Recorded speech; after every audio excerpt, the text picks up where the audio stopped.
Hello friends, this is your girl channel. I want to show you a very simple A to Z way to make trouser. I love this fabric. It's very detailed and very beautiful, soft, and yes, you can wear it with anything. It has this orange color going on, purple, green. It's just so beautiful. So I've got my fabric ready. I've got my ruler if needed. I've got my marking chalk. I've got my scissors. I've got my measure tape. I've got my pins. Very important for a beginner. And I've got my book. This book is important to me because I put down every project that I do in this book. All the measurements I make from each projects, I just put them down here so that I don't have to go back and start doing the measurements all over again. So each project I have done in the past, I've got their measurements here. So it's very simple for me, or easy for me to always go back. I'll just write the projects that I have done and the measurement.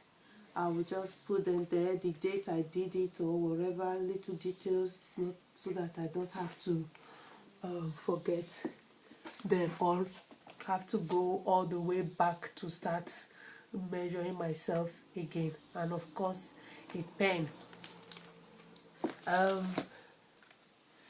Yes, I have already measured my waistline. Take your measure tape, measure your waistline. Yes, and mine is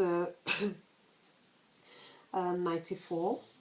And your hip, of course, measure your hip, how long you want your trouser to be, and just write them down if you know you cannot. Just also for future references, you don't always have to measure yourself all the time if you want to make a trouser or a blouse or something. So have a book where you can detail those things. And I've measured my crotch, my part. Some people have this system of having a pattern for it, and pattern is the language we use here, as in pattern. You have patterns, or you can use your trouser, already sewed trouser, to make that pattern for this project. But I have just I measured, I don't know if it's correct, but it works for me. I measure my crotch from my back, the very last bottom of my last part of my back, that's the beginning of my bottom, and I take it under like this, and I'll just measure it. Then I put it here, and I'll just minus 6 inches off before I'll jot down or mark where the crotch begins and ends. That 6 inches is for my waistband. So when I finish marking all that, then I cut it, then I take it to the machine. And one other thing is, your 6 inches, it can be more than 6 inches. This is the size of your waistband, how you want it to, how big you want it to be.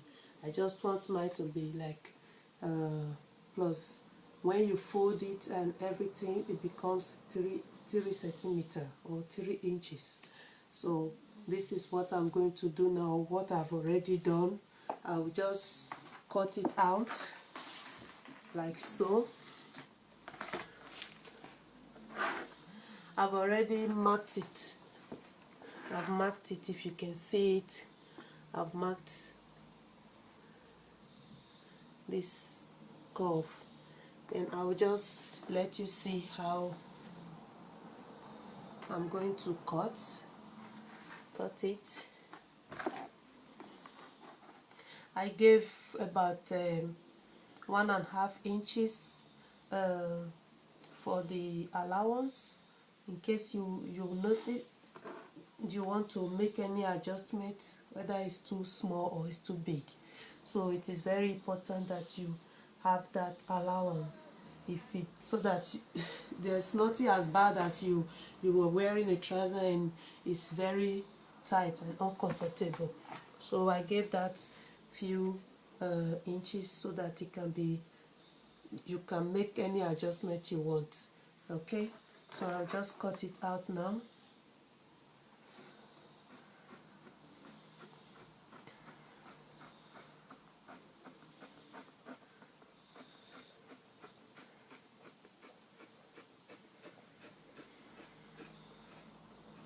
Okay, and I'm going to cut out the other part of it, which is here.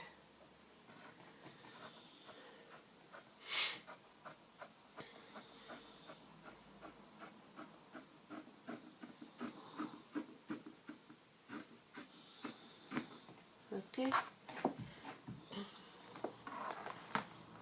and you have something like this. See it? Have something like this. What we are going to do now is for us to just sew here the crush from the beginning to the end, and we'll sew this part also. If you notice that one part is longer than the other, so this part is for the back side and this is the front side.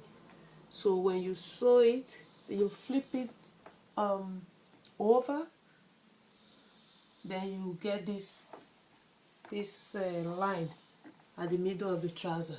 So let me take it to the machine and I'll get back to you and let you see how it